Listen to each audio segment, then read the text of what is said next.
San Inocencio I fue obispo de Roma entre diciembre del 401 y el 12 de marzo del 417. Su pontificado transcurrió en uno de los periodos más difíciles del occidente romano, cuando el imperio atravesaba una grave crisis política y la Iglesia debía afrontar problemas doctrinales, disciplinarios y jurisdiccionales de gran importancia.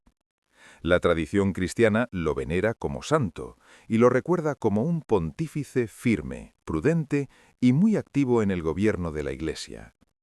Según el Liber Pontificalis, era natural de Albano, en el entorno de Roma, e hijo de un hombre llamado Inocencio.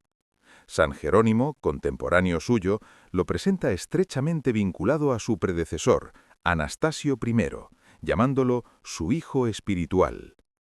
Aunque los datos sobre sus primeros años son escasos, parece claro que creció en el ámbito del clero romano y que su formación estuvo unida desde temprano al servicio de la Iglesia de Roma. Tras la muerte de Anastasio I, en diciembre del 401, fue elegido obispo de Roma por el clero y el pueblo. Desde el comienzo de su pontificado ejerció con energía su ministerio, interviniendo en cuestiones de disciplina eclesiástica, organización de las iglesias, controversias doctrinales y asuntos litúrgicos.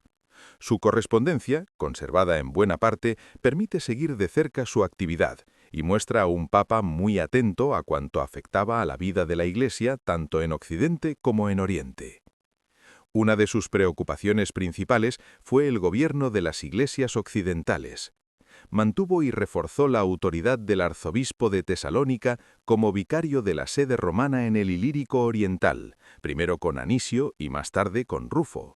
Con ello aseguraba una relación más estrecha entre Roma y aquellas provincias eclesiásticas. Del mismo modo, respondió a numerosas consultas de obispos de diversas regiones, dejando cartas de gran importancia para la disciplina de la Iglesia. Entre ellas destaca la decretal enviada en el 404 a Victricio de Rouen, en la que trató asuntos como la consagración de obispos, la admisión al clero, la continencia eclesiástica, la reconciliación de ciertos herejes convertidos y la remisión a Roma de las causas más graves. También escribió a Exuperio de Tolosa, a Decencio de Gubbio, a obispos de España, de Macedonia y de otras iglesias, abordando cuestiones canónicas, pastorales y litúrgicas. En estas cartas aparece un pontífice que procura la unidad de la disciplina eclesiástica y la fidelidad a la tradición recibida. En una carta dirigida en el año 405 a Exuperio de Tolosa, San Inocencio I enumeró los libros sagrados reconocidos por la Iglesia de Roma, en una lista que coincide sustancialmente con el canon que siglos más tarde definiría solemnemente el Concilio de Trento. En otras cartas reguló materias litúrgicas concretas, como el rito de la paz, el fermentum, la confirmación y la unción de los enfermos. De este modo, su acción pastoral alcanzó no solo los grandes conflictos doctrinales, sino también la vida ordinaria de las comunidades cristianas. En Roma actuó asimismo contra varios grupos considerados cismáticos o heréticos. Recuperó iglesias que estaban en manos de los novacianos y promovió medidas contra corrientes como el maniqueísmo, el montanismo y el priscilianismo.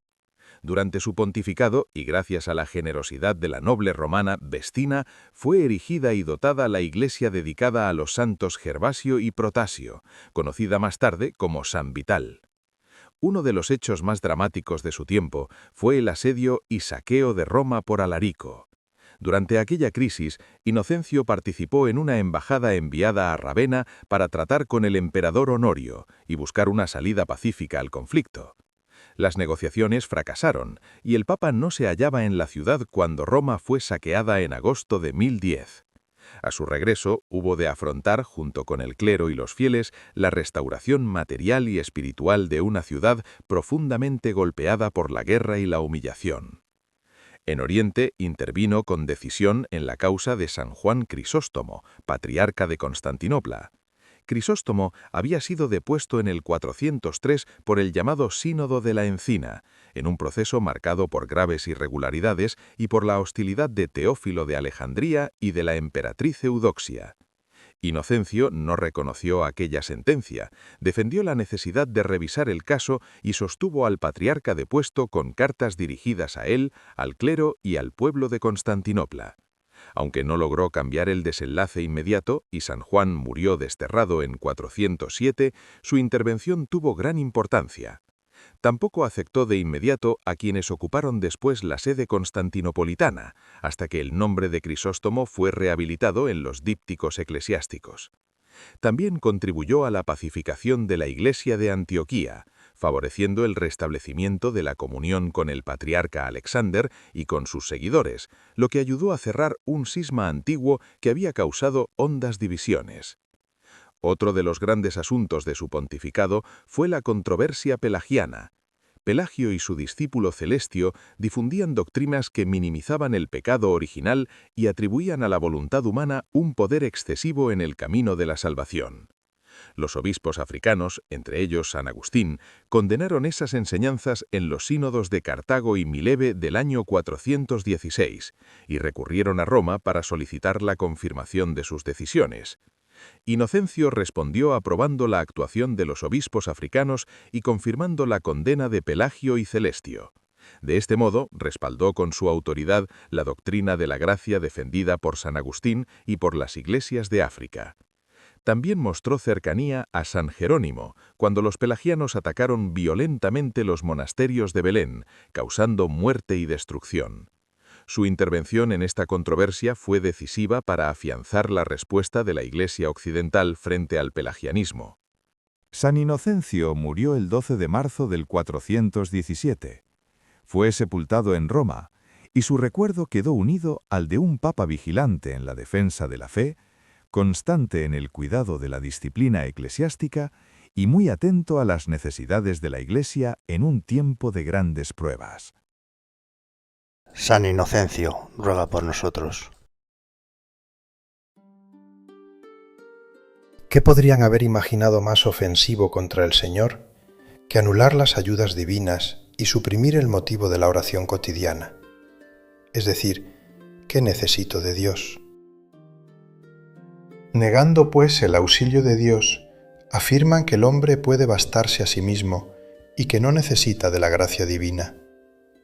Privado de ella, necesariamente caerá enredado en los lazos del diablo.